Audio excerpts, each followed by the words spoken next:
ലക്ഷ്യം കൂടാതെ ലങ്കാനഗരമതു തകർത്തക്ഷമം രൂക്ഷനാകും രക്ഷോജാലാധിപത്യം തടവിന ദശകണ്ഠന്റെ കണ്ഠം മുറിപ്പാൻ ലക്ഷ്യം വച്ചങ്ങു ചീറി ദ്രുതമണയുമൊരത്യുഗ്രമാം രാമബാണം രക്ഷിച്ചിടട്ടെ നിത്യം കലിമല മകളെ പോക്കി നന്നാക്കി നമ്മേ.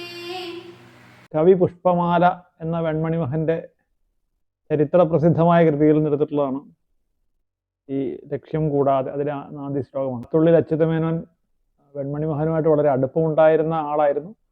അദ്ദേഹം അക്കാലത്തുണ്ടായിരുന്ന കവികളെ പുഷ്പങ്ങളോട് ഉപമിച്ച് ഒരു കൃതി ഉണ്ടാക്കിയതിൽ അതിൻ്റെ മറുപടിയായിട്ടാണ് കവി പുഷ്പമാല എഴുതിയത്. അത് കൊടുങ്ങല്ലൂർ കൊച്ചുണ്ണിത്തമ്പുരാൻ്റെ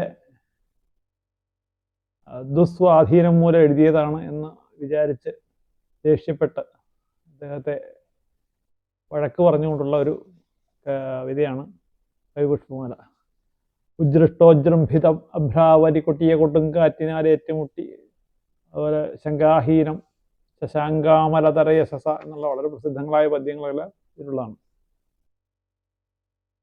ലക്ഷ്യം കൂടാതെ ലങ്കാനഗരമതു തകർത്ത് അക്ഷമം രൂക്ഷനാകും രക്ഷോജാലാധിപത്യം തടവിന ദശകണ്ഠന്റെ കണ്ഠം മുറിപ്പാൻ ലക്ഷ്യം വച്ചങ്ങു ചീറി ദ്രുതമണയുമൊരത്യുഗ്രമാം രാമബാണം രക്ഷിച്ചിടട്ടെ നിത്യം കലിമല മകലെ പോക്കി നന്നാക്കി നമ്മെ.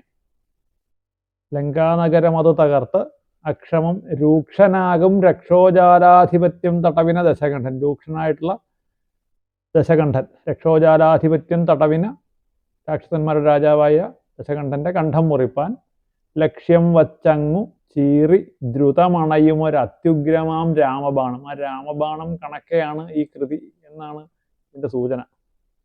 രക്ഷിച്ചിടട്ടെ നിത്യം കലിമല മകലെ പോക്കി നന്നാക്കി നമ്മെ.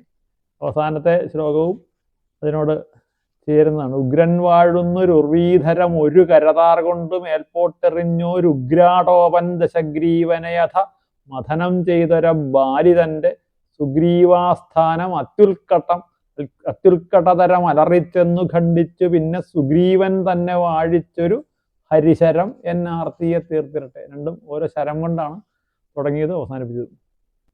ശ്ലോകം ഇവിടെ ചൊല്ലിയിട്ടുള്ളത് തിരുവനന്തപുരം ആറ്റിങ്ങൽ സ്വദേശി 7ാം ക്ലാസ്സുകാരി ഗൗരി നന്ദയാണ്.